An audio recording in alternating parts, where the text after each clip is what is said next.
If you're sick of the mainstream sports outlets, well, so was I. So I started my own show. I'm Shane Larson, and this is the Game Time Guru. It's different than other talk shows. I'm providing a panoramic view on sports so you can see them through a different lens. So buckle up, and let's go. What's up, everybody? Welcome out to the Game Time Guru podcast. As you guys know by now, my name is Shane Larson, your host here on the show, and I'm excited today because we're joined by a local MMA fighter. You guys know that I love the fight game. You guys have heard me talk about this before. I've interviewed other fighters across the valley.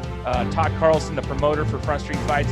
I've interviewed a lot of guys in the fight game, and today I've got another amazing guest coming onto the show. Super stoked to have him on here, and you guys are going to love this. And we're actually doing a video call today, too. So if you are listening to the audio-only version and you want to watch the video, go check it out on my social media feeds. Go follow me on all my social platforms. Follow me on Instagram, Facebook, and Twitter. We got them all covered for you. Now, today we're joined by William Dunkle. So he's known as the 208 underdog. He's fighting out of Caldwell, Idaho for Team No Excuse MMA. William, thanks for joining the show, man. I appreciate you. No problem, brother. How you doing? I'm doing well, man. Excited to have you on the show. As you get ready for your fight that's coming up this week, this Friday, actually, we want to talk a little bit about that, but we want to get to know you a little bit better as well. So, William, tell us a little bit about yourself and where you're from and a little bit about your background in the sport of fighting. Well, I started off boxing when I was a kid. I grew up in a rough neighborhood, and I'm not from Idaho. I moved to Idaho to get out of trouble, to get out of the scene that I was in, and Idaho's been very good to me. I really like the people here. I really like the scene here. I'm able to flourish here as a fighter and concentrate on what I got to do. I'm actually, I've been playing football my whole life. I'm actually a football player. I've played football on many levels, semi-pro football, college football. I've won a national championship playing football, and I just wanted to continue playing, being involved in sports. So so I chose MMA because it's a one-man sport and I don't have to depend on nobody else. My fate is in my hands. I dig that, man. So you're a football background. I love talking to people who've played multiple sports, especially when they get into the fight game, because believe it or not, that's kind of how I was. Like, I grew up playing football and basketball, and then I took on boxing when I was a teenager, going up until I was almost 20 years old. And I always felt the same way. I felt there were some parallels between the two sports, you have the team sports and the individual sport, but I liked the individual aspect of fighting. I always liked the fact that if I mess up, it's no one else. There's no issue with my teammates. It was all on me. So it allowed me to find a way to take ownership, if you will, of my training, my preparation, and my execution once I got into the ring for the fight.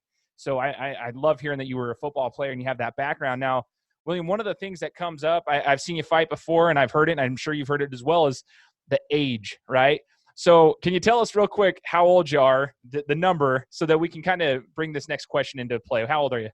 Well, I'm 37 right now. I'm 37, and I'm feeling good, brother. I mean, usually people who are 37 only have about 3 to 4 years left in the game, and I feel like my body has not taken a beating as far as fighting like that. Yes, I have taken a beating football-wise, but everything that has happened to me in football, I feel has prepared me for the fighting game. Being a strong safety, filling gaps, recognizing things, the speed of things really fast, just has got me ready for the fight game, where I can recognize, where I can see and react better than dudes who are just like, just guys who've been training in the fight game or whatever, because I have to pay attention to a million things at once that football has prepared me for on many high levels.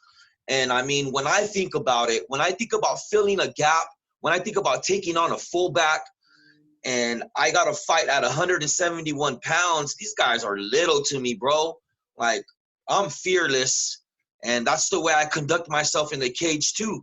I've never been knocked out. I've never been dominated like that.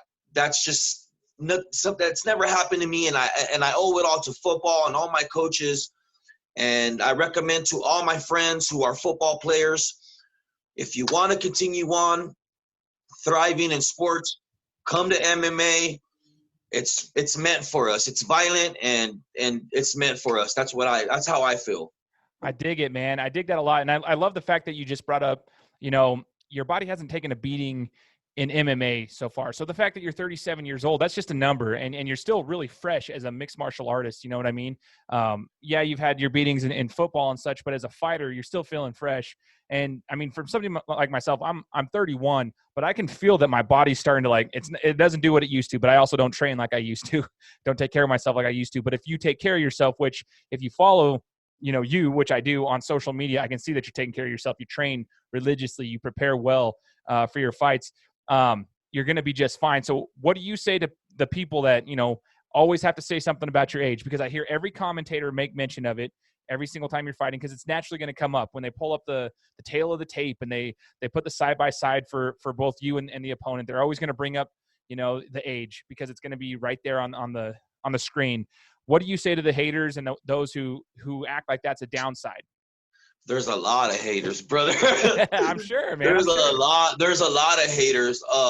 What I have to say is, prove me wrong. Take me out of the game. Knock me out. Beat me up. They're not going to do it. It's not going to happen. It's not going to happen. And the reason why they're bringing up my age and stuff like that, to me, it's not normal for a man to be my age competing against 22-year-olds, 24-year-olds, these people in their 20s, you know what I'm saying? And totally. All I have to say is, take me out. I run my mouth, I back it up, and on Friday I'm taking on, what is this guy, 24 years old, 26 years old, something like that. He's a youngster, man. He's a youngster. He's young. He's young, and he thinks that Allah sent him to beat my ass and all kinds of shit. He's a Khabib, a kicking Khabib. He's a very tough opponent, and you know what? He's never fought nobody like me. I've seen his opponents. I've seen who he's fought, and he's fought some really lames, brother. When he gets in there with me, he's in for a world of shit.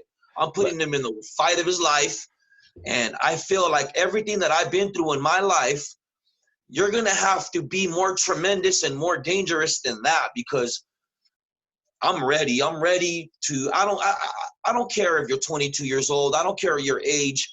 I'm here to wrap a belt around my waist, and I'm going to live my dreams out. Some men like to hunt.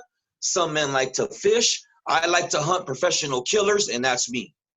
I dig it, man. Now, going into your fight coming up this weekend, obviously, we're talking about the opponent right here. He's a youngster, but he's a grappler. I was doing a little research on the man. It seems like your styles are completely different, right? And I'm just trying to compare, UFC or top level MMA fighters and different fights that I've seen. It literally reminds me, you mentioned Khabib, it reminds me of McGregor and Khabib in the sense of styles. Like, you're a powerful striker, and you're a southpaw. He's a grappler. It looks like, he's only had 2 professional fights, but he had 8 amateur fights. He's never lost in his career. He was 8-0 as an amateur, and he's 2-0 as a professional, if I'm not mistaken. And I guess 6 of those 10 fights ended by submission. So he's a powerful grappler, but like you mentioned, maybe his opponents, they're lacking that experience. He hasn't fought anybody to your caliber. How do you expect, or what can we expect of you, William, when you get into the cage? What can we expect from you? How are you going to counter his ability to grapple, so to speak? Well, what's going to happen is this, brother. I haven't seen nobody test his. I'm sorry, I'm getting some messages here. I haven't seen nobody test his jaw. I haven't seen nobody hit him. I haven't seen nobody take him to deep water where they need to take him. And I believe that he's going to want to strike with me, but I believe when he feels my power, that's when he's going to panic and he's going to want to grapple. So I've been working on my takedown defense, and I'm going to do what I do. I am a technical brawler. I look up to Matt the Immortal Brown. Matt the Immortal Brown, we're the same age. He's out there doing the same thing that I want to do, and he's a technical brawler. And that's what I am. I'm not going to sit right here and be like, oh, I'm working on this and working on that. I'm working on stopping you from wrestling and doing all that, bringing you to my world and taking you out.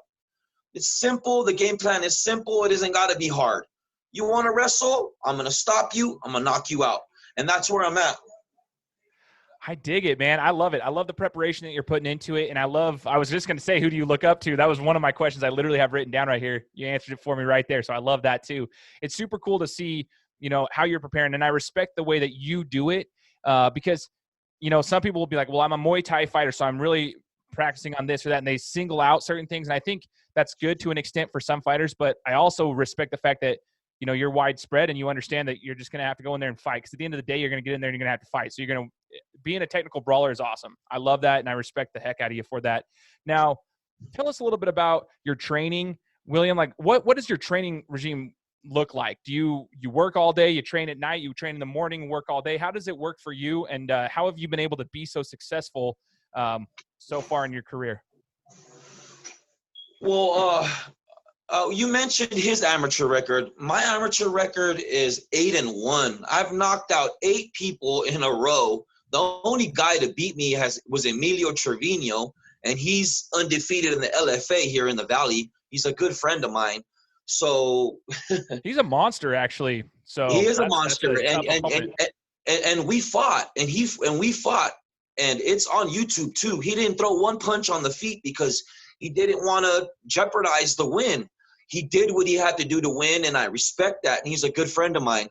But I've smoked everybody that I've fought. And that's kind of the problem, too, is that when you're just knocking dudes out in the first round, you don't really get the experience of fighting somebody who can go 2-3 rounds with you. So my last fight here in Montana, I went 3 rounds with a super tough wrestler, striker named by the name of Theron the Game Martin. I went 3 rounds with him, and I barely lost, and it's fine with me. But I found out that I can go 3 rounds with a 22-year-old kid. I didn't have one scratch on me.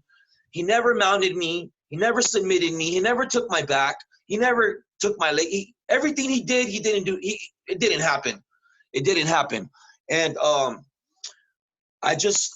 owe it all to football, brother. Like, football made me fearless. The game of football is so ruthless, and it transitions into fighting. So I have some surprises for this guy, thinking that I'm going to be backing up and running away from his Dutch style of kickboxing and sambo that he's trained in. I'm just going to block everything, and I'm going to just make him eat everything. It's not. This is so simple. It's not. I was made for this, man, and I'm going to prove it to everybody on Friday night. Once I take this guy out, I'm going to call out Kyle Frost. He's undefeated. He's been running from me from SBG. He doesn't want to fight me. He's 4-0. I mean, we need to fight for the welterweight championship of Front Street Fights. And once I get this win, I'm going to call him out, and he needs to get in that ring. The people of Idaho need to know who the best welterweight is. And we're going to do that in front of everybody. And I'm willing to put it all on the line. I respect it, man. I like it a lot, man. And tell us where we can follow you, William. What's your social media handle so we can make sure to follow you? I only have an Instagram. Facebook is for families. What's your Instagram handle? It's a 208 Underdog. Okay. It's 208 Underdog. Anybody who wants to follow me. I have a huge following of ladies. It's just the way it is, man. Girls, they show a lot of support.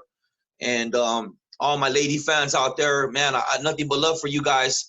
And that's why I call myself the underdog, because anybody who's been through a struggle, anybody who's been down in life, anybody who's been up against it, anybody who's been born on the wrong side of the tracks, I represent you. I'm here to represent everything that is the struggle, real life. I'm not some motherfucker, excuse my language. You're fine. With a silver spoon in my mouth, and things given to me. I fight, I scratch for everything that I have to get, and I'm representing for all my underdogs and anybody who's been counted out in life. I represent you to the fullest. I dig it, man. I really, really dig it. And I'm excited to see this fight on Friday night. Do you happen to know when the doors open? Tell our audience a little bit more about when the doors open, where they can find you guys, where they can get tickets. CenturyLink Arena, the best hotel, the Grove Hotel in downtown Boise, Idaho. It's going to be live on YouTube, Front Street Fights. So you just push the button. The doors are going to open at 7:00. There's about 9 fights. We have another fighter from Team No Excuse Fighting. a kid by the name of Alan. He's super dangerous. He's the next generation coming up. And we have a lot of fighters in our team right here in Team No Excuse. And soon, lots of people are going to know our name. We're a little gym, and we like our gym because we're family right here, and we're not a big unit. We don't accept a bunch of people. We are an actual, just a fighting family, and we live to back each other up and push each other to the limits. I dig it, man. I'm excited to go see it. And for all you guys out there that are listening and watching this right now, make sure to get down to CenturyLink Arena on Friday. And fights are going to start, I think, at 7. Doors open at 6, I believe. Fights are going to be awesome. They always are. They do a great job with Front Street Fights. And obviously, we've got William here who's going to be taking on the undefeated Russian. And you already heard what he's got to do here. And we're going to see him put his work out there in the cage. So, William, we're excited to have you, man. We'll probably have to bring you back on later on. So after you get this victory, can have you, call out Kyle Frost, and we'll talk about that next one. But we'll wait till then. We look forward to seeing you, and we appreciate you joining the show, man. Hey, I appreciate you very much. And this Russian is only 2-0. I'm 2-1. It's not a big difference. And I'm going to put on a hell of a show. I'm going to steal the damn show, the real main event. And thank you for having me on, brother. I really appreciate your podcast and what you do on social media from all of us fighters. Thank you very much. And everybody out there, please tune in. It's going to be a violent affair Friday, January 10th. Let's go. Guys, thanks so much for listening to another episode of my show. Now, if you could go and do me a favor, head over to iTunes, give me 5 stars, and leave me a review. It would be greatly appreciated. Thanks, guys. Appreciate your support.